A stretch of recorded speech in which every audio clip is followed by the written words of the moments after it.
Good morning. Morning, Father. Naku, praise and worship nyo lang. Good morning. Good morning. Ayan. So, ito po ay yung regular prayer meeting, no? Mother prayer meeting. At ang binigay na topic sa akin ngayon sa inyong prayer meeting ay why do we celebrate All Saints Day and All Souls Day? No? Siguro, magandang pagnilayan natin itong All Saints Day at All Souls Day dahil next week, ito na yung isa-celebrate natin. No? Kaya lang, sa pananaw ng mga Katoliko, pag All Saints Day at All Souls Day, ito ay araw ng ano? Patay. No? Basta All Saints Day at All Souls Day, araw ng mga patay. Pero sa mga nagtatrabaho, ito ay araw ng bakasyon. Tama? Sino dito ang mga nakabook na simula Saturday hanggang November 5? Simula October 28 hanggang November 5, may plano na. Nagtatawanan lang kayo, pero alam ko may mga lakad na kayo niyan. Kasi 9 days din yan, no? Pero nag-una-unahan siguro mag-leave ng October 31 at saka November 3. No? Kasi yun yung dalawang nakaipit na may pasok. The rest, walang pasok. No? For 9 days. Kaya ang tanungan namin, nasan kaya ang mga Katoliko next week? No? Nasa bakasyon o nagsisimba o dumadalaw sa mga mahal sa buhay? Sigurado, bawas na naman, no? Ang atensyon kung nasaan talaga ang focus sa mga celebration na ito. Kaya tingnan natin, mahalaga ba para sa atin na alalahanin at magdiwang ng All Saints Day at All Souls Day? Bilang Katoliko, bilang isang Kristiyano, mahalaga ba ang celebration ng All Saints Day at All Souls Day? Tingnan natin, All Saints Day ay nangyayari tuwing November 1. Kinabukasan, All Souls Day, All Saints Day is November 1, All Souls Day ay November 2. Magkaiba po ang celebration. Pag sinabi nating All Saints Day, it is a solemnity of all the saints, whether canonized here on earth or not, are of the church triumphant in heaven. Ano po ang ibig sabihin? Kapag sinabi mong All Saints Day, yun yung mga santo na nakanonize. Ibig sabihin, binigyan ng parangal ng simbahan. Kinilala ng simbahan dahil sa kanilang kabanalan. Pag po tinanong ninyo, Father, paano ba nagiging santo? Ano ba ang requirement para maging santo? Ang kauna-unahan pong requirement, dapat ikaw ay bininyagan. Sino po dito mga binyagan? Taas ang kamay. O, pwede ka maging santo. Okay? So, pasok sa unang requirement. Kaya pag tinignan mo yung katabi mo, tingnan mo yung katabi mo, sige, pwede kang maging santo. Sige, sabihin mo. Naku, siguro sabi ng katabi mo, ikaw pa, no? Ugali mong yan, maging santo ka, no? Hindi po, lahat pwede. Sigurado po ako, lahat ng binyagan pwedeng maging santo. Sigurado yan. Yan yung isang requirement. Pag tinanong mo, Father, ang dami kong nagawang kasalanan. Huwag ho kayong mag-alala, maraming santo, marami ding kasalanan. Yung iba nga, may kabit pa eh. O sino sa inyo may kabit? Baka pwede pa rin maging santo, no? Oo. Yung iba nga kung ano-ano pa yung mga pinagagawa nung nabubuhay, pero naging santo pa din. Kaya yung pagiging requirement lang ng isang santo, kinakailangan ikaw ay nabinyagan sa ngalan ng Ama, Anak, at Espiritu Santo. At pagkatapos noon, mamumuhay ka na sa kabanalan. Mamumuhay ka sa kabutihan. Susunod ka sa utos ng Diyos na mahalin mo ang Diyos at mahalin mo ang iyong kapwa. Simula sa first day hanggang sa mamatay ka, ganun lang. At pag nakita na yung kabutihan at kabanalan ay naipakita mo sa iyong buhay, pag ikaw ay namatay, mag-aabang na lang kung mayroon kang miracle. Magmilagro ka. Kung ikay namatay na at nagkaroon ka ng miracle, i-check yung miracle na yon, iimbestigahan. Pag naimbestigahan yung miracle na yon na tunay, na galing nga sa pananalangin ng isang tao na humingi ng panalangin sa iyo nung ikaw ay namatay na, then sasabihin talaga ng simbahan, nung ito'y nabubuhay, talagang ito'y nabuhay sa kabanalan. Kaya doon binibigyan ng parangal ng simbahan. Una, ginagawa mo ng blessed, nire-recognize muna, servant of God. Pagkatapos, iba-beatify, no? In preparation para dun sa mga miracles na hinihintay. At kapag lumabas na yung miracle, saka palang tatawagin yung canonization para ikaw ay maging isang santo. Kaya meron ding proseso. Pero hinihintayan, kahit ikaw ay namatay na, pero may ginagawa ka pa rin kabutihan sa tao, lalo na sa mga taong humihingi ng panalangin. Kahapon, sino ang isinelebrate nating santo? Si Saint John Paul II. Kilala niyo ba si Saint John Paul II? Si Pope John Paul II ay pumunta sa Pilipinas 2 beses pa. 1981 at yung pinaka-espesyal sa lahat, na kilala ng lahat, yung 1995, yung World Youth Day dito sa Pilipinas.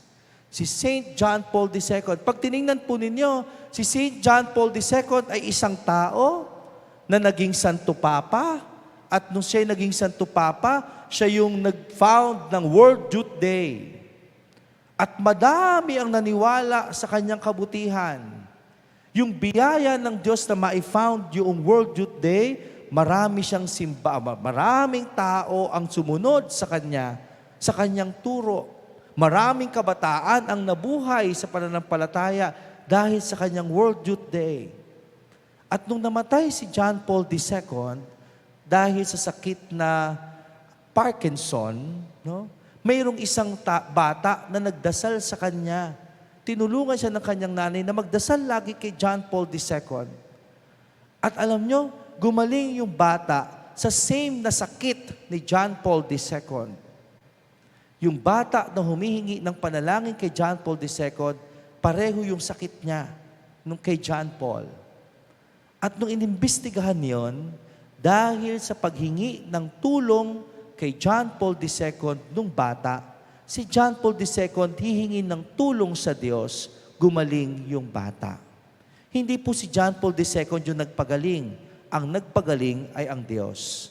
Pero sa pamaraan ng panalangin ni John Paul II, kahit siya'y patay na, humingi lang ng tulong at panalangin kay John Paul II, kaya siya gumaling. At dahil inimbestigahan ng simbahan, pinaniwalaan ng simbahan, si John Paul II, hindi lang naging Santo Papa, ginawa pang maging santo. Kaya mapapansin ninyo, tao lang nakapareho natin. Dumating pa sa Pilipinas, pero yung kabanalan, hindi nawala sa kanya nung siya'y nabubuhay. Sino nakakilala kay Santa Teresa ng Calcutta ng India? Nakita niyo si Santa Teresa ng Calcutta? No? Yung Ladies of Charity. Nabasa niyo na ba ang kwento ni Santa Teresa ng Calcutta? Sa India, napakataas ng poverty rate. Yung mga tao sa sobrang gutom, kahit may sakit na, nasa kalsada lang. Walang pumapansin. Kahit hirap na't nagugutom, may sakit, nasa kalsada, namamalimos.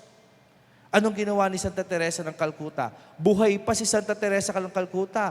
Kinuha lahat ng mga may sakit sa kalsada at humanap siya ng isang maliit lang na lugar nung una para doon gamutin yung mga may sakit, pakainin. Inisa-isa yun ni Santa Teresa ng Calcutta. Nakita ng mga tao sa India, maganda yung kanyang ginawa, kaya nag-extend ng tulong. Wala noong kasama si Santa Teresa Calcutta para gawin yung lahat ng trabahong yon. Marami ang nakakita ng kabutihan niya, kaya marami ang sumama. Naging bahagi ng Ladies of Charity. Kaya si Santa Teresa ng Calcutta, yun yung kanya naging pananaw. Itong mga taong ito ay mga anak ng Diyos at dapat itong alagaan, tulungan at bigyan ng maayos na buhay. Kaya buhay pa si Santa Teresa ng Calcutta, anong tawag sa kanya ng simbahan? The living saint. Imagine, no? Buhay ka pa, tinatawag ka ng santo.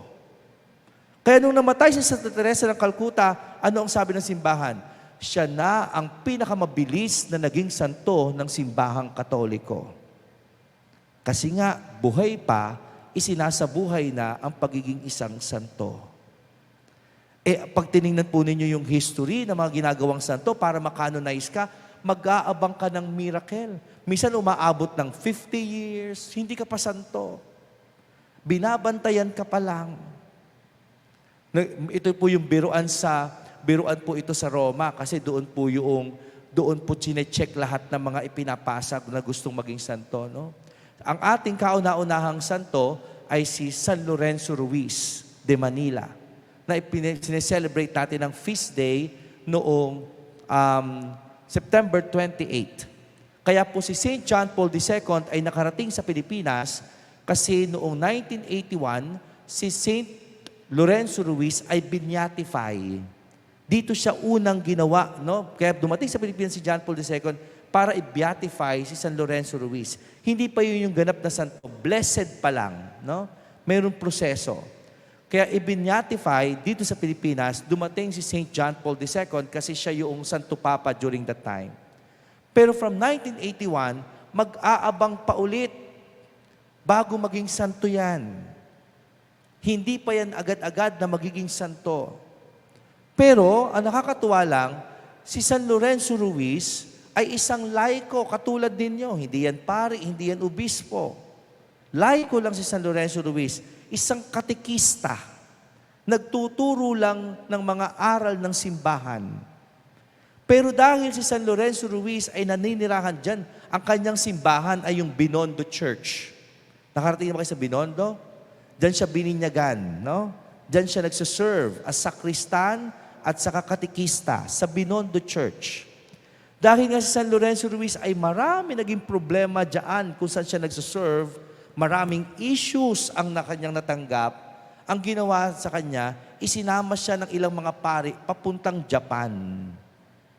Sa Japan, doon na lang siya nagpatuloy ng kanyang pagmimisyon kasama ng ilang pari. Naging katekista pa rin. Nagturo pa rin ng aral ng Diyos. Kaso, doon sa Japan, marami ang hindi tumanggap sa kanila. Ibang mga relihiyon.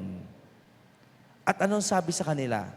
Ito lang ang mangyayari sa inyo. Maliligtas ang buhay nyo o babaliktad kayo sa pananampalataya nyo? Yun lang yung choices. Mabubuhay ka, basta bumaligtad ka sa pananampalataya mo.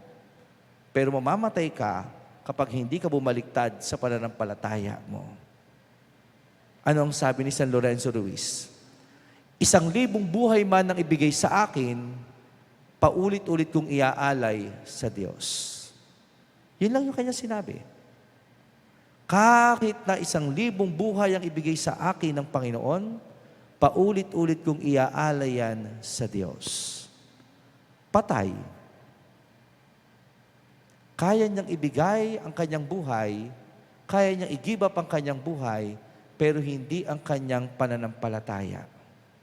At dahil doon, nakita si San Lorenzo Ruiz at yung kanyang mga kasamahan na mga pinatay dahil sa pananampalataya, kaya naging santo. Diba? Pakikita ninyo, iba-iba ng kwento, bawat santo.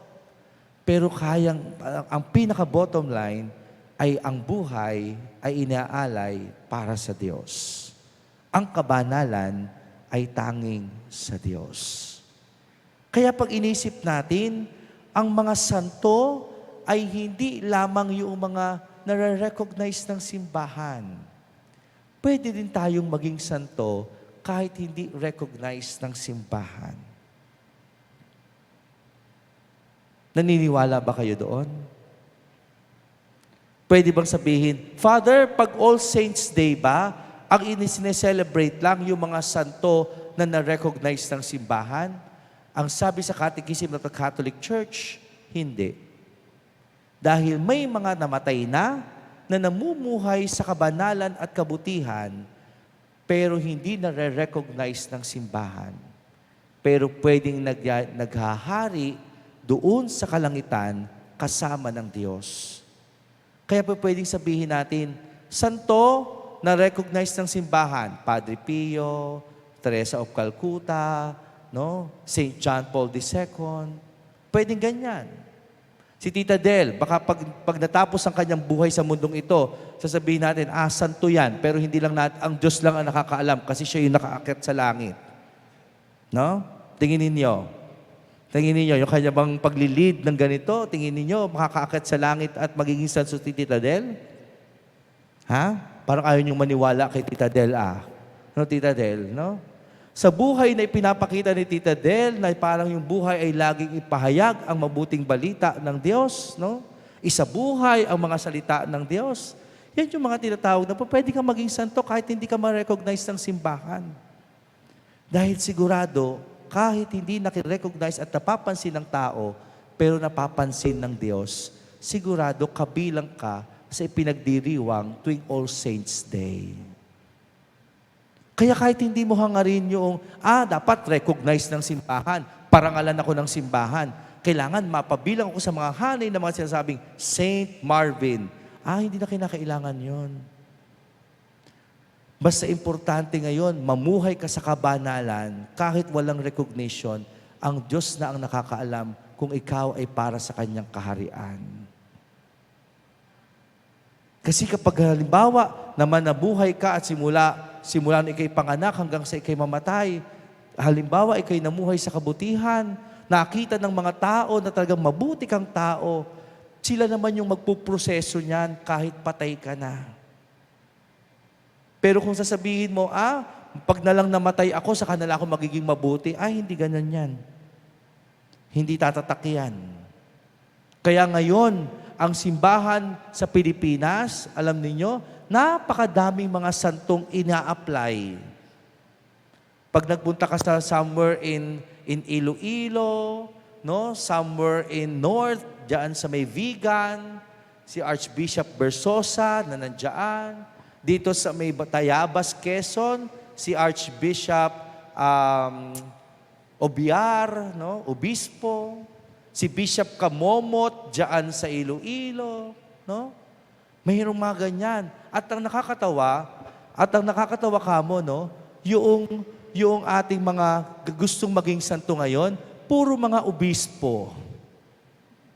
Pero ang tagal, sasabihin nyo siguro, bakit ganun, Father? Mga obispo na yan, pero bakit parang ang hirap-hirap pa rin maging santo, no? Buti pa mga laiko, ang bilis. Yung katulad po ninyo, San Lorenzo Ruiz, laiko. Si San Pedro Calungsod sa Cebu, laiko. No? Bakit pag laiko, mabilis maging santo? Pag mga pari at mga obispo, ang tagal, siguro mas masama kami kaysa sa inyo, no? Kaya hindi kami maging santo-santo ngayon. Mas masama ang ugali ng pari kaysa sa mga laiko, no? Pero ang daming ina-apply ngayon. Pag nakita ninyo, ang daming ina-apply ng simbahang sa Pilipinas, ang daming ina-apply para maging santo. Pero ang tagal. Kaya mga kapatid, huwag nyo nang hintayin yung recognition. Gawin nyo nang isabuhay ang pagiging santo simula ngayon. Kaya ang mga santo na pinagdiriwang tuwing All Saints Day ay hindi lamang yung mga pinarangalan. Maging ang mga hindi pinarangalan pero namuhay sa kabanalan ay ipinagdiriwang din tuwing All Saints Day. November 2 ay All Souls Day. Sila naman, yung lahat ng mga namatay na alam natin na kinakailangan ding alalahanin. Diba? Tayo, naniniwala tayo. Kung may langit, may impyerno. No? Maniwala ho kayong may langit at may impyerno. Pero meron din tinatawag na purgatorio. No? May langit, may impyerno. Yan po ang tinatawag na final destination. Kung may langit, final destination. Impyerno, final destination. Pero may purgatorio, holding area. Okay? May holding area muna. At sino po yung nasa holding area? Yung mga taong namatay na at kinakailangang linisin muna, patawarin sa kasalanan, at malalaman ng Diyos doon sa judgment, sa last judgment, kung para sa langit ba o para sa impyerno. Kaya may holding area. Doon ginagawa yung final judgment. Huhusgahan tayo base sa kung paano tayo namuhay sa mundong ito. Kaya kahit ikaw, matatanong mo yung sarili, para sa langit kaya ako o para sa impyerno? Pero ano ang ginagawa pag All Souls Day? Para lahat ng tao mga namatay na nasa holding area, kinakailangan na tayo ay patuloy na ipagdasal ang mga ito kasi yun lang yung makapaglilinis sa atin para malaman kung ito'y para sa langit o para sa impyerno. Yung panalangin ng mga tao sa mga namatay na. Kaya po pag All Souls Day, inaalala natin yung mga mahal natin sa buhay na namatay na. Kahit isang beses lang sa isang taon, na ipagdasal mo yan. Pero hindi naman ganun talaga ang nangyayari. Minsan, every death anniversary, birthday, ipinagdadasal natin. Kung kaya nga natin everyday, mas maganda. Pero yung mga tao nakakalimot na, sa kanilang mga mahal sa buhay na yumao na, anong nangyayari? Parang wala ng panalangin na ibinibigay. Kaya anong ginagawa ng simbahan? Kahit isang araw, lahat ng kaluluwa sa purgatorio, ipinagdarasal. Nang sa ganon, sila ay bigyan pa ng awa ng Diyos, patawarin ng Diyos sa kanilang kasalanan para maiakyat sa langit. Isipin po ninyo, ako naniniwala ako, walang natitira sa impyerno. Lahat ng nasa purgatorio, inaakyat ng Diyos sa langit. Bakit? Kasi naniniwala akong maawain at magpapatawad ang Diyos. Kahit madami tayong kasalanan, kayang maawa at magpatawad ng Diyos dahil pinakikinggan ng Diyos ang panalangin ng mga buhay para sa mga patay. Kaya mga kapatid, pag All Saints Day at All Souls Day, bigyan nyo yan ng panahon.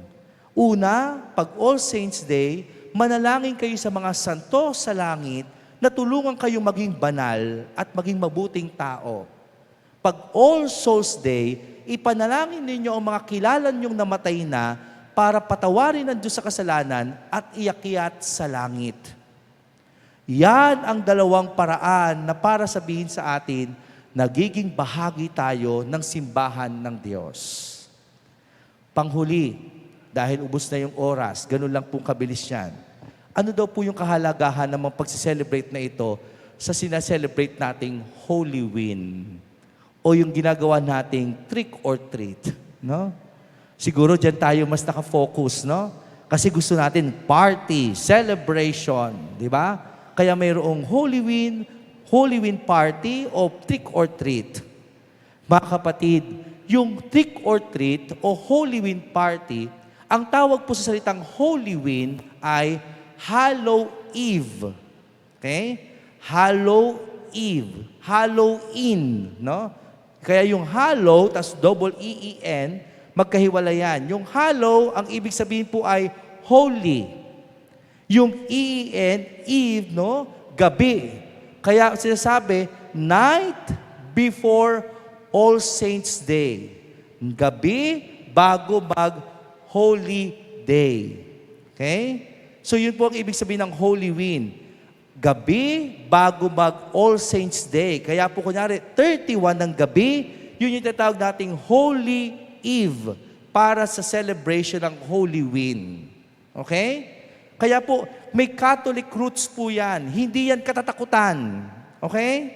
Pag Holy Wind, hindi katatakutan yan. Yan ay paghahanda para sa isang malaking pagdiriwang ng All Saints Day. All Saints Day. Okay? Kaya pwede kayo mag-Holy Wind celebration sa 31 ng gabi. No? Kasi yun talaga yung Holy Eve. No? Ang gabi para ipagdiwang ang mga banal. Okay? Yun po yung Holy Wind. Kaya lang isa gagawa natin, trick or treat. Ang ginagawa pag trick or treat, nagsusuot tayo ng mga costumes. Mga favorite heroes. Diba? Ano pa? Mga superstars. Mga dead bodies. Mga goblins. Yan yung ginagawa natin pag trick or treat. Pero ang simbahan sa Pilipinas, binabago na yan. Ang ginagawa na lang ay Holy Wind. No? Parang sasabihin sa atin, Holy Wind ay magsusuot na tayo ng mga damit ng santo. Hindi na yung tinuturo yung magsuot ka na mukha kang manananggal, putulang ulo. No? Hindi na ganun ho ngayon. Magsuot ka lang si Superman. Mas ituro natin sa mga bata, magsuot ng damit ng santo. Para makilala nila. Pasuot mo si Saint Joseph, si Mama Mary, si Padre Pio, si Saint Francis. Yun yung ipa-costume nyo. Huwag kayo magpa-costume na nakakatakot. Dahil sa totoong buhay, kung gusto mo maging mukhang ganyan, ipagdasal mo na mukha kang manananggal. No? Pero hindi naman yun yung gusto nating mangyari sa buhay natin. Ang gusto nating mangyari sa buhay natin, maging santo tayo. Kaya, i-imitate natin kahit yung appearance ng isang santo. O baka dito sa inyo, dito ba sa St. Peter, may ganyan? Costume party? Ha? May ganyan ba kayo? Baka mamaya sa costume party, dadating kayo dito, Superman. No? Baka naman pwedeng baguhin nyo na. Baka pa pwedeng costume naman ng santo. No? Ha? Kaya nga, na-memo na daw. May memo na. Baka palitan ng memo, habulin pa. Kailan ba yan? Kailan yan? O sa Friday pa, matatahi pa yan. Bumili kayo ng tela, palitan ninyo. Mag-isip kayo kung sino ang favorite saint ninyo, yun ang gayahin ninyong costume. Baguhin nyo naman, Saint Peter pa naman ang pangalan. Wala man lang gumaya kay Saint Peter na costume. Kahit yung susi, kasi laki ng susi ng simbahan, bitbitin mo na. No? Ang susutin mo dito, mukha kang manananggal, mukha kang halmulto, no? Sasabihin, kasi Father, yun yung mas mananalo sa costume.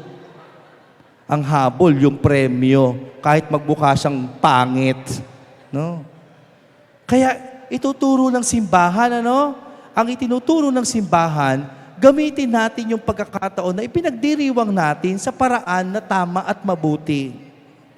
Dahil sa totoong buhay, ayaw nyo naman talaga magmukhang multo lang, no? Kasi mas importante sa atin, bilang Katoliko, bilang Kristiyano, itinatama natin kung ano yung ating mga natututunan sa ating simbahan. Okay?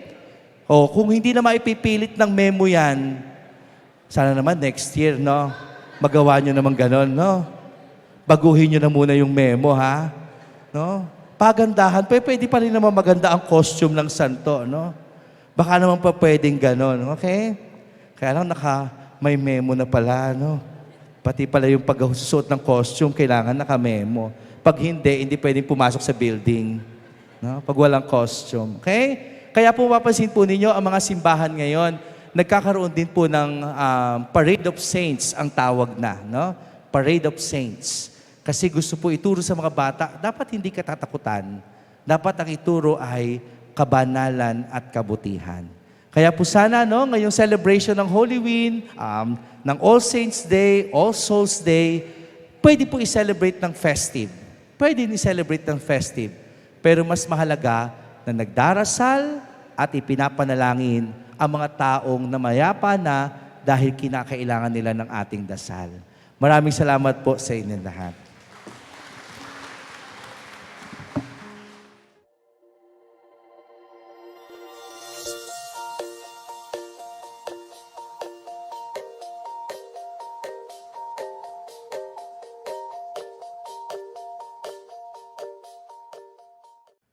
Thank you for joining us.